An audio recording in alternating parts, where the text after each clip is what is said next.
सातवां सर्ग राजमंत्रियों के गुण और नीति का वर्णन।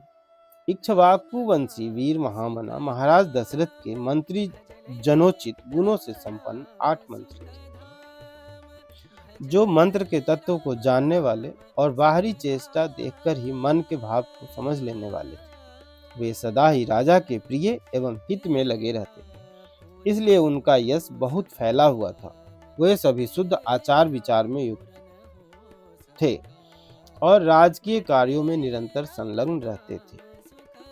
उनके नाम इस प्रकार हैं: धृष्टि, जयंत, विजय, सुराष्ट्र, राष्ट्रवर्धन, अकोप, धर्मपाल और 8वें सुमंत्र, जो अर्थशास्त्र के ज्ञाता थे। ऋषियों में श्रेष्ठतम वशिष्ठ और वामदेव, ये 2 महर्षि राजा के माननीय ऋत्विज पुरोहित थे।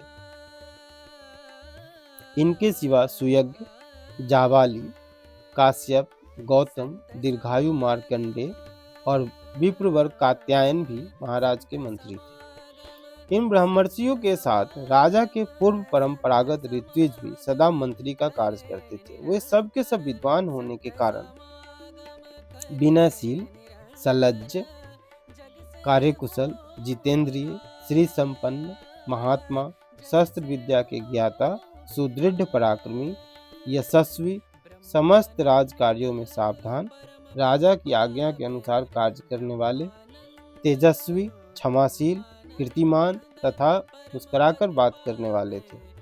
वे कभी काम, क्रोध या स्वार्थ के वशीभूत होकर झूठ नहीं बोलते थे। अपने या शत्रु पक्ष के राजाओं की कोई भी बात उनसे छिपी नहीं रहती थी। दूसरे राजा क्या करते हैं, क्या कर चुके हैं और क्या करना चाहते हैं, ये सभी बातें गुप्तचरों द्वारा उन्हें मालूम रहती थी। वे सभी व्यवहार कुशल थे। उनके सौहार्द की अनेक अवसरों पर परीक्षा ली जा चुकी थी। वे मौका पड़ने पर अपने पुत्र को भी उचित दंड देने में भी नहीं हिचकते थे। कोष के संचय तथा चतुरंगिनी सेना के संग्रह में सदा लगे रहते थे। शत्रु ने भी यदि अपराध न किया हो तो वे उसकी हिंसा नहीं करते थे। उन सब में सदा शौर्य एवं उत्साह भरा रहता था। वे राजनीति के अनुसार कार्य करते तथा अपने राज्य के भीतर रहने वाले सत्पुरुषों की सदा रक्षा करते थे।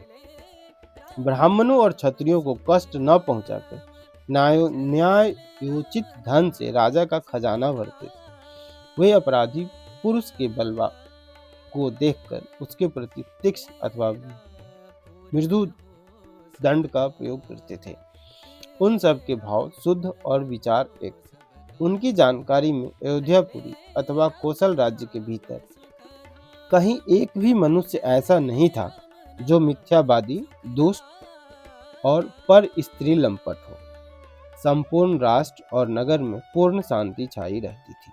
वह मंत्रियों के वस्त्र और वेश स्वच्छ एवं सुंदर होते थे। वे उत्तम व्रत का पालन करने वाले तथा राजा के हितैषी, नीति रूपी नेत्रों से देखते हुए सदा सजग रहते थे। अपने गुणों के कारण वे सभी मंत्री गुरुतुल्य समादरणीय राजा के अनुग्रह पात्र थे। अपने पराक्रमों के कारण उनकी सर्वत्र ख्याति थी। विदेशों में भी सब लोग उन्हें जानते थे। वे सभी बातों में बुद्धि द्वारा भली भांति विचार करके किसी निश्चय पर पहुंचते थे।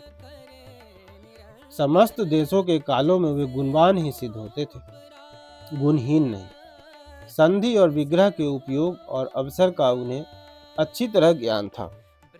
वे स्वभाव से ही संपत्तिशाली थे। उनमें राजकीय मंत्रणा को गुप्त रखने की पूर्ण शक्ति थी। वे सूक्ष्म विषय का विचार करने में कुशल थे।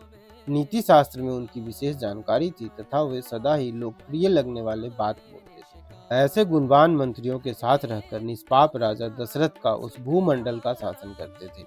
वे गुप्तचरों के द्वारा अपने और शत्रु राज्य के वृतांतों पर दृष्टि रखते थे, प्रजा का धर्म पूर्वक पालन करते थे तथा प्रजा पालन करते हुए अधर्म से दूर ही रहते थे। उनकी तीनों लोकों में प्रसिद्धि थी। वे उदार और सत्य प्रतिज्ञ थे।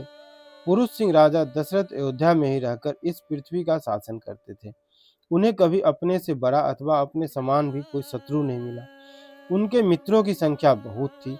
सभी सामंत उनके चरणों में मस्तक झुकाते थे। उनके प्रताप से राज्य के सारे कंटक नष्ट हो गए थे। जैसे देवराज इंद्र स्वर्ग में रहकर तीनों लोकों का पालन करते हैं, उसी प्रकार राजा दशरथ अयोध्या में रहकर संपूर्ण जगत का शासन करते थे। उनके मंत्री मंत्रणा को गुप्त रखने तथा राज्य के हित साधन में संलग्न रहते थे। वे राजा के प्रति अनुरक्त, कार्यकुशल और शक्तिशाली थे। जैसे सूर्य अपनी तेजोमयी किरणों के साथ उदित होकर प्रकाशित होते हैं, उसी प्रकार राजा दशरथ उन तेजस्वी मंत्रियों से घिरे रहकर बड़ी शोभा पाते थे। इस प्रकार श्री वाल्मीकि निर्मित आर्ष रामायण आदि काव्य के बाल कांड में 7वां सर्ग पूरा हुआ।